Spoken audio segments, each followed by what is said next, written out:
chi a croeso I Gapel Saron i'r gwasanaeth hwn ar y sgil cyn dydd Iau Dyrchafael a diolch yn fawr I Heledd am gamu y gan I ni ar y sodrwth fel un trada. Dyma eiriau Salm 47.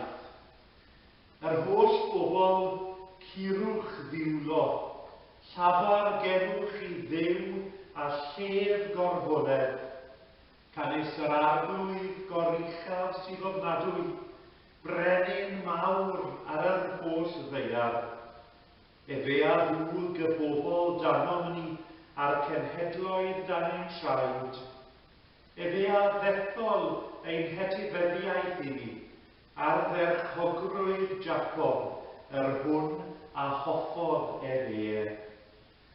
Dyrchafodd Duw a llawen gloedd, yr arglwydd a sain utgorn. Cenwch fawl I Dduw, cenwch fawl i'n brenin, cenwch. Canis brenin yr holl ddeiar i'w Duw, cenwch fawl yn ddeallus. Duw sydd yn teyrnasu ar y cenhedloedd, eistedd y mae Duw ar orseddfaen gei sancteiddrwydd. Pendifigion y bobl a ymgasglasant ynghyd, sef pobl Duw Abraham, canis tariannau y ddeiar ydynt eiddo Duw, dirfal y dyrchafwyd ef. Gadewch I ni weddio. Grist atgyfodedig a dyrchafedig, rwy ti'n ein hamgylchynu a thystion, ac yn anfon y difanydd atom, sy'n agor ein meddyliau I ddeall dy ddysgeidiaeth. Bendithu a ni ar fath ras y daw ein bywydau yn fendith i'r byd, nawr ac yn yr oes sydd I ddod. Amen. Ac wrth gwrs fel byddech chi falle yn disgwyl y darlleniad ar y dydd sydd hwn cyn dyddiau Dyrchafael yw'r hanes am Iesu yn mynd nôl i'r nefodd. A mae'r darlleniad yma yn Actau pennod 1. Anwyl Theophilus, ysgrifennais yn y llyfr cyntaf am y pethau aeth Iesu ati i'w gwneud a'i dysgu, cyn iddo gael I gymryd yn ôl I fyny i'r nefodd. Cyn mynd, dywedodd wrth yr apostolion beth oedd am iddyn nhw i'w wneud yn nerth yr ysbryd glân. Am bron 6 wythnos ar ôl iddo gael I groeshoelio, dangosodd I hun iddyn nhw dro ar ôl tro, a phrofi y tu hwnt I bob amheuaeth I fod yn fyw. Roedd yn siarad â nhw am beth mae teyrnasiad Duw yn ei olygu. Un o'r troeon hynny, pan oedd yn cael pryd o fwyd gyda nhw, dywedodd Iesu fel hyn: Pidwch gadael Jerusalem, nes byddwch wedi derbyn yr rodd mae fy nhad wedi addo. Rydych chi'n cofio fy mod wedi siarad am hyn o'r blaen. Roedd Iowan yn bedyddio a dŵr, ond mewn ychydig ddyddiau cewch chi'ch bedyddio ar ysbryd glân. Pan oedd y disgyblion yn cyfarfod gyda Iesu, roedden nhw'n gofyn iddo o hyd: Arglwydd, ai dyma pryd rwy ti'n mynd I ryddhau Israel? a'i gwneud yn wlad annibynnol unwaith eto. Ateb Iesu oedd, Duw sy'n penderfynu pethau felly. Does dim rhaid I chi wybod beth ydy'r amserlen mae Duw wedi ei threfnu. Ond bydd yr ysbryd glân yn disgyn arno chi, ac yn rhoi nerth I chi ddweud amdanau wrth bawb, yn Jerusalem a Jwdea, yn Samaria a drwy'r byd I gyd. Yna, ar ôl iddo ddweud hynny, cafodd I godi I fyny i'r awyr o flaen I llyged. Dyma gwmwl yn dod o'i gwmpas a diflannodd o'i golwg. Tra oedden nhw'n syllu i'r awyr yn edrych arno'n mynd, yn sydyn dyma ddau ddyn mewn dillad gwyn yn ymddangos wrth I hymyl nhw, a dweud, Chi Galileed, be chi'n neud yma yn syllu i'r awyr? Mae Iesu wedi cael ei gymryd i'r nefodd oddi wrtho chi, ond yn union yr un fath ac a gwelwch chi'n mynd, bydd e'n dod yn ôl eto. Digwyddodd hyn I gyd ar fynydd yr alefydd, oedd rhyw 3 chwarter milltir I ffwrdd o'r ddinas. Dyma nhw'n cerdded yn ôl I Jerusalem a mynd yn syth i'r ystafell honno I fyny'r grisiau yn y tŷ lle roedden nhw'n aros. A oedd I fyw ychwanegu I fendydd at y darllen y gwrando a'r deall o'i air sanctau ef. Amen. Gadewch I ni gynorthwyo'n gilydd mewn gweddru. Grist, dyrchafedig, beth a volwm, unwaith biost byw bywyd yn gyfangedig I amser, eto rwyt yr un ddoi heddiw ac yn rhaglywydd, unwaith yr oeddet wedi dygyfyngu I un lle, eto rwyt yn bresennol a le bynnag y mae pobl yn dygeisio. Unwaith, dim ond y rai a gyfarbyddai wyneb yn wyneb oedd yn dadnabod. Eto, y mae dy gariad dwyfol yn ymestyn drwy'r byd yn gyfan. Rhoddodd Duw I ti enw sydd goruwch pob enw. Cyffeswm ninnau mae ti yw ein harglwydd, a llawen hawn dy fod yn eireol trosom ni ar dy heilaw diw'r tad yn y nef. Diolch o Dduw I fod Iesu gyda ti. Diolch bod gennym ni archoffeiriad wrth y ddyheilaw di. Archoffeiriad yn cyflwyno I tithau yn anghenion oll. Un sydd wedi profi pob peth yr un fath a ninnau, ond sydd bellach wedi mynd drwy'r llen I gwmni di dy hun. Diolch am hynny, a diolch yn bod ni oherwydd yn bod ni'n gwybod bod Iesu yn ben uwch pob peth, yn bod ni'n medru gweddio pob peth yn ei enw ef.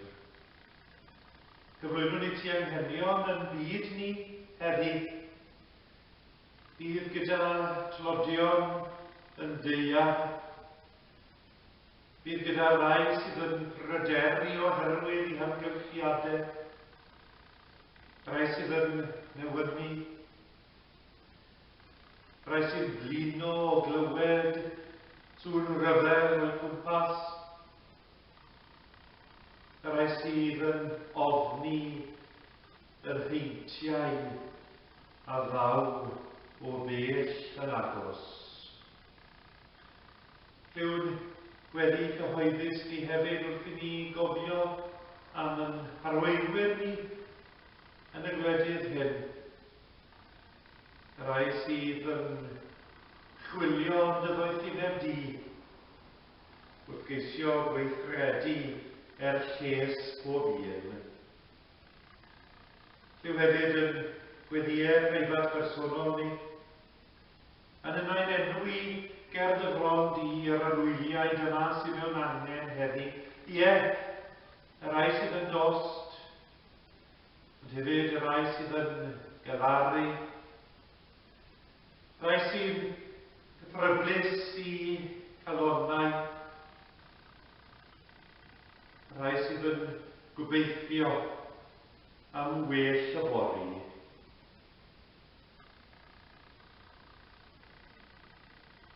Rhaid i'r eglwys o Dduw yn tad barhau i fod yn dystion i'r Iesu atgyfodedig a dyrchafedig.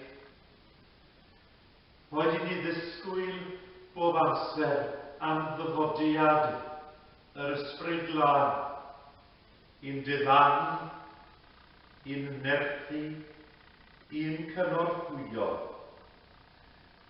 Arglwydd trigarhaw wrth ddim a diddanna ni, mwyn Iesu Grist ein gwaredwr a'n dysgol ddiweddio fel hyn, wrth i ni ddweud gyda'n gilydd, ein tad, hwn wyt yn y nefoedd, sancteiddiau'r denw, deled deyrnas, gwneler de wyllus, megis yn y nedd, felly ar y ddeiar hefyd.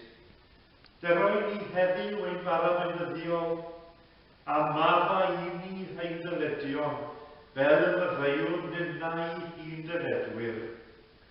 Ac na garwain ni i brofedigaeth, eith yr gwared ni rhag drwg, gan ei seiddo ti yw'r deyrnas a nerth a'r gogoniant, yn oes oesoedd. Amen.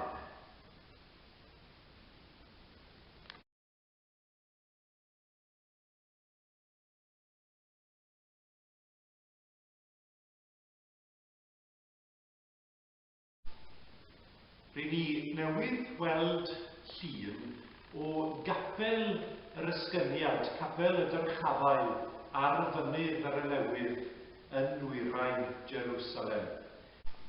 Nes yna a Pauline yn weld a'r lleoliad arbennig hwnnw nôl yn y 1990au, ac mi oedd hi'n fraint gwirioneddol cael dringo i fyny mynydd ar y newydd a sefyll medden nhw yn yr union le y bu Iesu a'i ddisgyblion pan nath e esgyn i'r nef. Mae'n debyg bod addoldy wedi bod ar y safle hwnnw oddi ar y canrifodd cynta. Mae'r capel arbennig welon ni yn y llun hwnnw yn deillio o ddechrau'r 1000 diwetha. Mae'n debyg bod y capel gwreiddiol wedi cael ei ddinistrio a chapel arall wedi cael ei godi yn ystod cyfnod y croes gadau. A rwy'n mynd i ddangos llun nawr o'r lle eto mynten nhw y bu trad Iesu yn union cyn iddo esgyn. Maen nhw'n dweud eich bod chi yn gallu gweld yno ar y graig ôl trad Grist ei hun.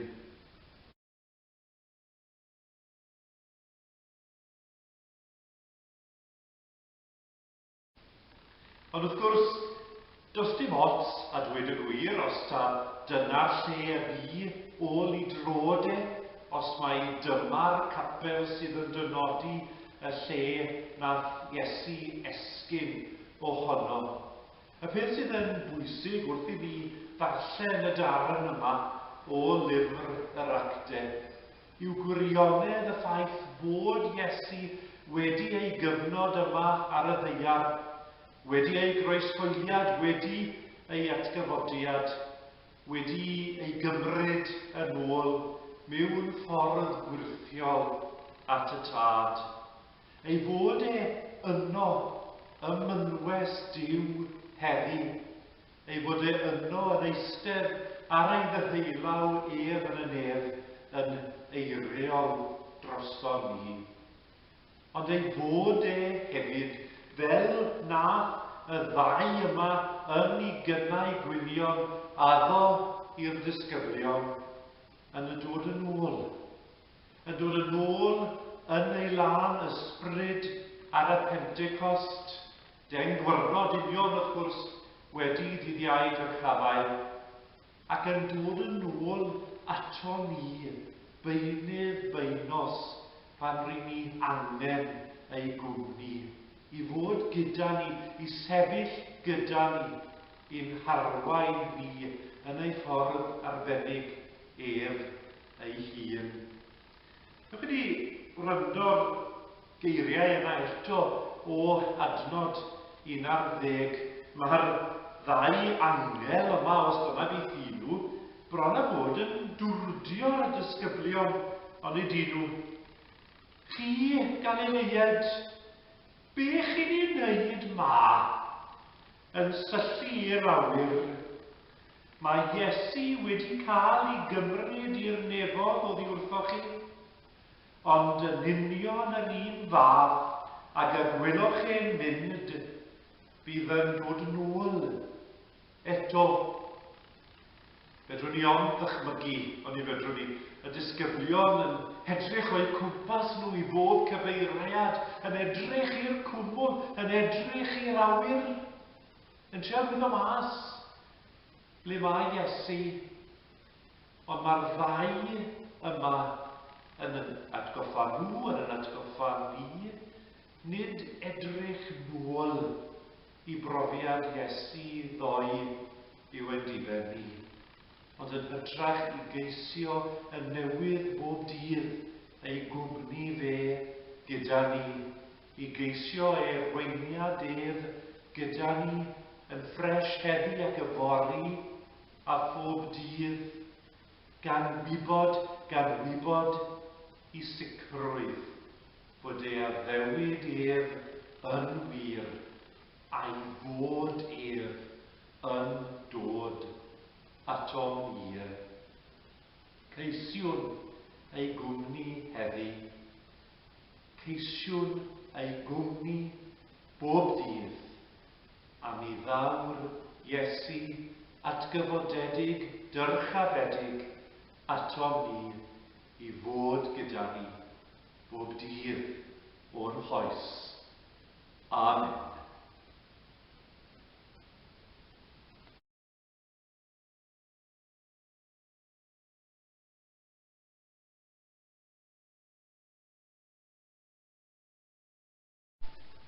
Mae'r offerynwyr nawr yn mynd i wared drwy emyn rhif 560, sydd yn emyn ysgyniad Dyrchafael, wrth gwrs.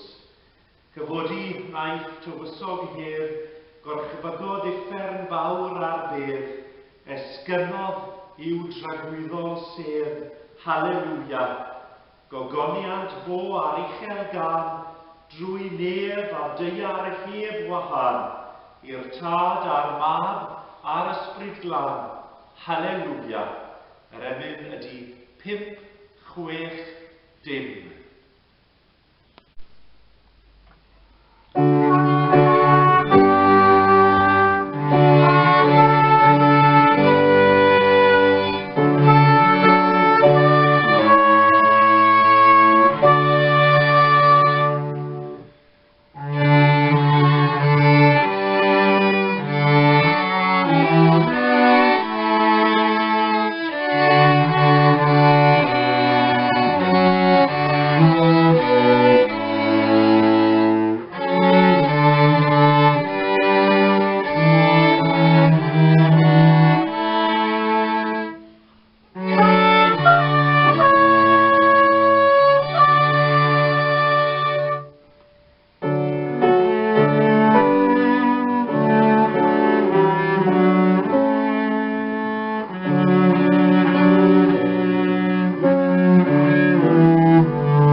i chi yn ymwybodol ohonyn nhw, boed yn fugeiliol neu'n ymarferol, cofiwch gysylltu gyda minnau neu un o swyddogion yr eglwysi a mi wnewn ni ddod i'ch cynorthwyo chi. Gadewch i ni weddio gyda'n gilydd ar ddiwedd yn hoedfa. O Dduw, brenin y gogoniant, a ddyrchefais dy fab Iesu Grist i'r deyrnas yn y nef, erfyniwn arnat na ad ni'n am ddifad, eith yr anfon ysbryd glân i'n herthu, a dyrchafan calonau a'n meddyliau i'r un fan lle raeth ein iachawdwr o'n blaen, fel y gallwn drigon wastad gydag ef, sy'n byw ac yn teyrnasu gyda thi ar ysbryd glân, yn un Duw, yn oes oesoedd. Amen.